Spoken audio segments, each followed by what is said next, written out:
80 શબ્દ ઝડપ ready start. ફકરો.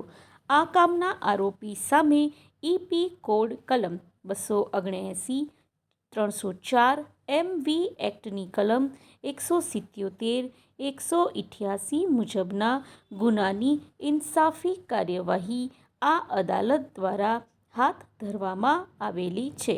આ કામે ફરિયાદ પક્ષે પોતાના કેસના સમર્થનમાં રજૂ કરેલ મૌખિક તેમજ દસ્તાવેજી પુરાવાની ચર્ચા કરતા પહેલા કાયદાકીય જોગવાઈઓ અને નામદાર સર્વોચ્ચ અદાલત દ્વારા પ્રસ્થાપિત કરવામાં આવેલા સિદ્ધાંતોને ધ્યાને લેવા જરૂરી છે. ફકરો. કોઈપણ ફોજદારી પ્રક્રિયાની શરૂઆત અને ટ્રાયલ ચલાવવામાં આવે છે ત્યારે સામાન્ય રીતે બે પ્રકારના અનુમાન સાથે ટ્રાયલ ચલાવવામાં આવે છે. પ્રથમ અનુમાન આરોપીએ કરેલ ગુનામાં તેઓ નિર્દોષ છે અને આરોપી વિરુદ્ધ કરવામાં આવતા આક્ષેપો પુરવાર કરવાની જવાબદારી ફરિયાદ પક્ષની હોય છે, જે કોઈપણ સમયે ઓછી થતી નથી. તેની સાથે સાથે જે શાહેદો કોર્ટમાં આવીને જુબાની આપતા હોય તે કોર્ટમાં સાચું બોલતા હોય તેવા અનુમાનો સાથે ફોજદારી પ્રકરણમાં ન્યાયિક વિશ્લેષણ કરવાનું હોય છે.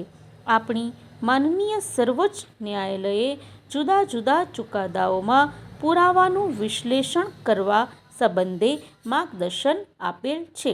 માનનીય સર્વોચ્ચ અદાલતે આપણા દેશની ભૌગોલિક, આર્થિક, સામાજિક અને પરિસ્થિતિને અનુલક્ષીને શાહેદોની જુબાનીનું વિશ્લેષણ કરવું જોઈએ તે બાબતે માર્ગદર્શન આપેલ છે અને તે માર્ગદર્શન આપતા માનનીય સર્વોચ્ચ અદાલતે એવી ટકોર કરેલ છે કે એક અદાલતે બે પ્રકારની જવાબદારી નિભાવવાની હોય છે.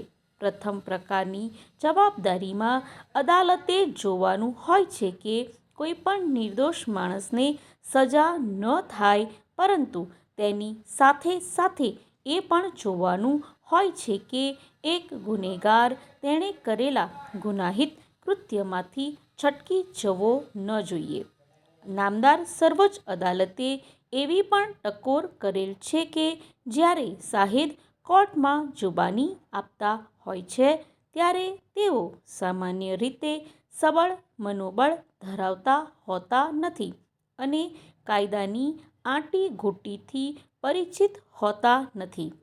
આવા સંજોગોમાં તેઓ બધી વખતે પોતાની જુબાનીમાં વિરોધાભાસ, અસંગતતા અને અતિરેક પેદા કરતા હોય છે અને તેના કારણે જો ફરિયાદ પક્ષના કેસ ઉપર કોઈ વિપરીત અસર પડતી ન હોય તો તે અસંગતતા, વિસંગતતા અને અતિરેક દરગુજર કરાવવા જોઈએ.